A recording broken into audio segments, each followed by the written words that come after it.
नमस्कार मित्रांनो, जय हिंद। पुन्हा एकदा नवीन व्हिडिओमध्ये तुमचं स्वागत आहे। मी एक संख्या घेतो बघा तुमच्या समोर आणि ही संख्या घेतल्यानंतर या संख्येचं घनमूळ किती असा प्रश्न जर विचारला तर मित्रांनो याचं उत्तर मी फक्त निरीक्षणाने तुम्हाला सांगू शकतो, तेही 2-3 सेकंदामध्ये। ते कसं बघा, मी ह्या 3 संख्यांचं निरीक्षण करील आणि शेवटी 8 लिहील आणि ह्या संख्येचं निरीक्षण करील आणि माझ्या लक्षात येईल ही संख्या आणि याच्या बदल्यातील लिहील मी इथं 4।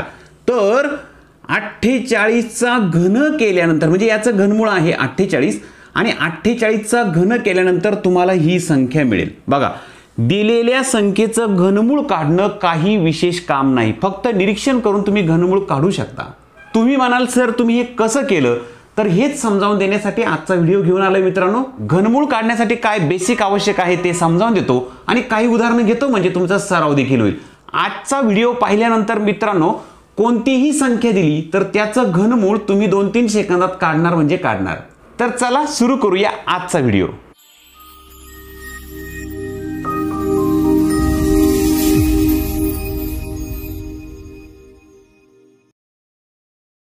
एक घन संख्या घेतो मित्रांनो मी 1728।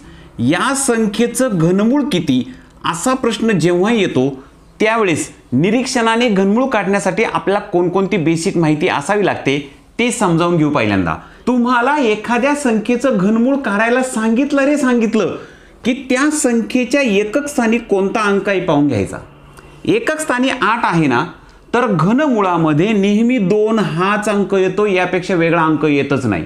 तर एकक स्थानच्या अंकावरून घनमुळामध्ये जो अंक येणार आहे तो कसा शोधायचा, त्यासाठी आपल्याला 1 पासून 10 पर्यंत घन माहित असले पाहिजे आणि ते खूप सोपे मित्रांनो। इथं मांडून घेतो बघा, 1 चा घन केला तर तो 1 आहे, 2 चा घन केला तर तो 8 आहे, 3 चा घन केला तर तो 27 येतो, 4 चा घन केला तर 64 येतो, 5 चा घन केला तर 125 येतो, 6 चा घन 216, 7 चा घन 343, 8 चा घन 512, 9 चा घन 729 आणि शेवटी 10 चा घन। हा माहीत नसला तरीच काही अडचण नाही, 10 चा घन 1000।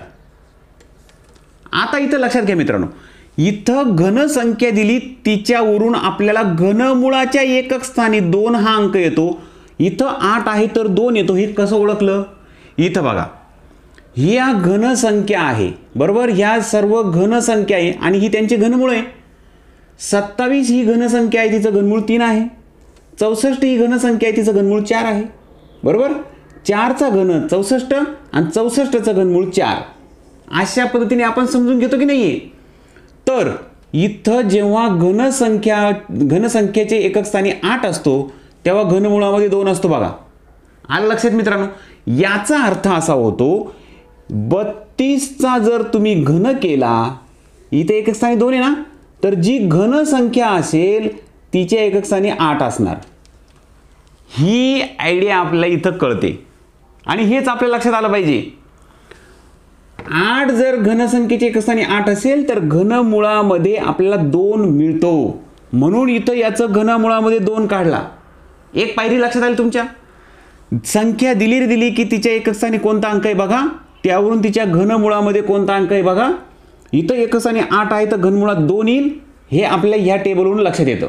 एकक स्थानच्या अंकावरून घनमुळामध्ये कोणता अंक येईल हे तुम्हाला कळल्याबरोबर हे शेवटचे 3 अंक डायरेक्ट काट मारायची, त्याचं काम संपलं। आता इकडे किती अंक उरू द्या, इथं एकच उरला, एकच अंक उरला आणि तोही नेमका एकच उरला बरोबर। याचं काय करायचं, तर जी संख्या उरते ह्या 3 संख्या काढून टाकल्यानंतर ज्या संख्या इकडे उरतील ना, यातून वजा होणारी घनसंख्या कोणती, मोठ्यात मोठी घनसंख्या कोणती। 1 मधून वजा होणारी घनसंख्या एकच आहे बघा, तिचं घनमूळ इथं लिहून टाका। झालं मित्रांनो, तुम्हाला जी संख्या दिली ना तिचं घनमूळ लिहून झालं आपलं। इतकं सोपं आहे मित्रांनो, आलं लक्षात? बेसिक काय माहित असलं पाहिजे आपल्याला? घनसंख्येच्या एकक स्थानी 1 असेल तर घनमुळात 1 असतो, घनसंख्येच्या एकक स्थानी 8 असेल तर घनमुळात 2 येतो, घनसंख्येच्या एकक स्थानी 7 असेल तर घनमुळात 3 येतो। 4 असेल तर 4च येतो. बघा आता मी मुद्दाम तुमच्यासाठी खुणा करून ठेवतो. इथं 1 असेल तर 1च येतो, 4 असेल तर घनमुळात 4च येतो, 5 एकक स्थानी असेल तर घनमुळात 5च येतो, 6 एकक स्थानी असेल तर घनमुळात सुद्धा 6च येतो, 9 एकक स्थानी असेल तर घनमुळात 9च येतो, 0 एकक स्थानी असेल तर घनमुळात 0च येतो. म्हणजे ह्या संख्या लक्षात ठेवायची गरज नाही. एकक स्थानी इथं 1 असेल तर घनमुळात सुद्धा 1च घेऊन टाका, बरोबर. 4 असेल तर घनमुळात सुद्धा 4 घेऊन टाका. मग ध्यानात कोणतं ठेवायचंय?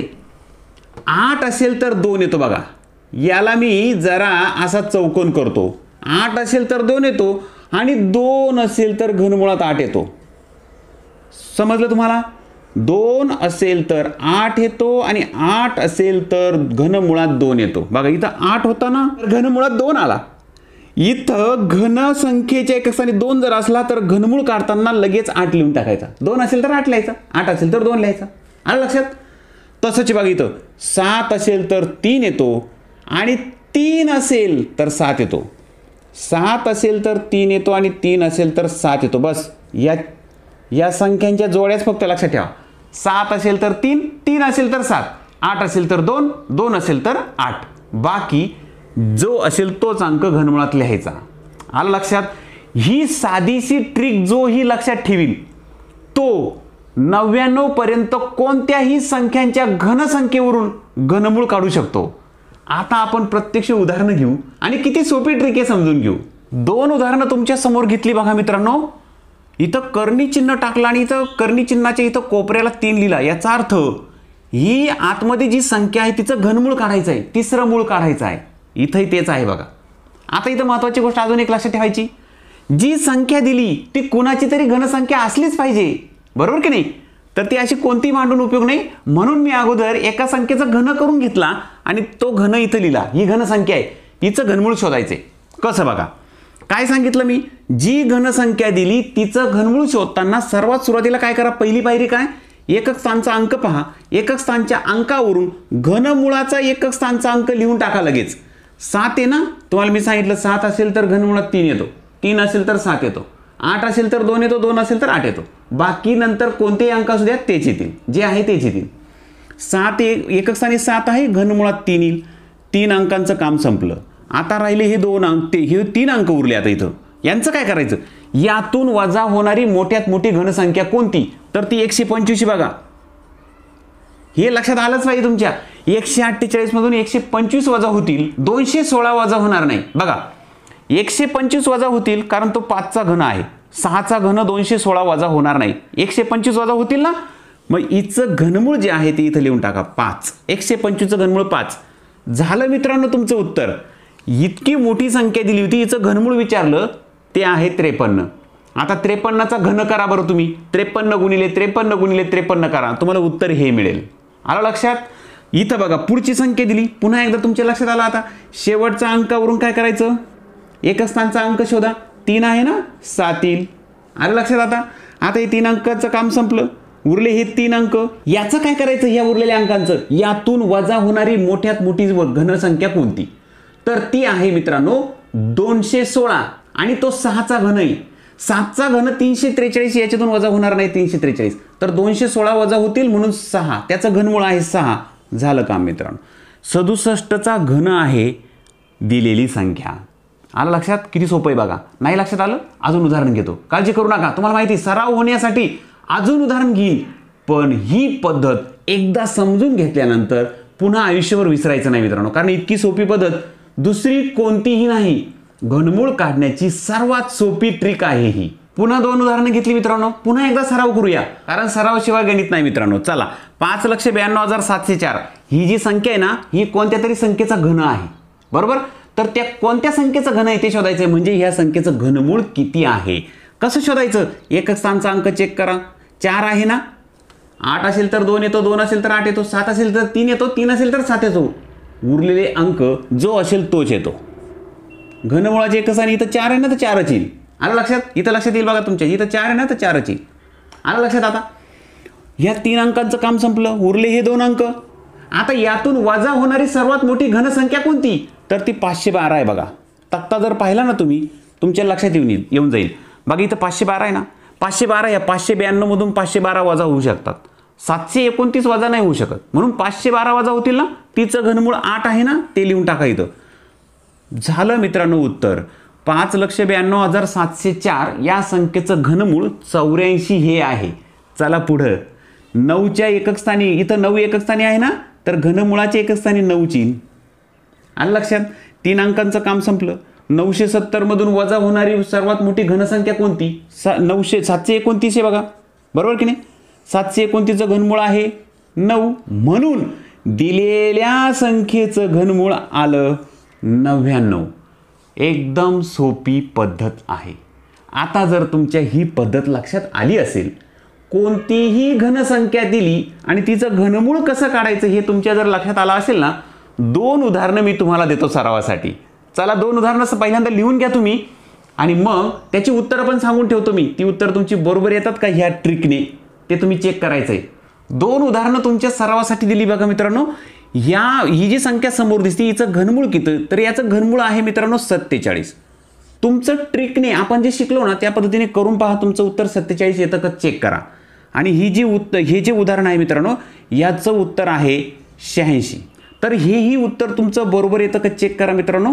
तुमची उत्तरं बरोबर आली तर समजायचं आज जी तुम्ही ट्रिक समजून घेतली ती तुम्हाला व्यवस्थित समजली. आणि अजून एक महत्त्वाचं मित्रांनो, या संख्येचं घनमूळ काढताना आपल्या ट्रिकने तुम्ही काढल्यानंतर 47 जर उत्तर तुमचं बरोबर आलं ना, तर तुम्ही पुन्हा रीचेक करा.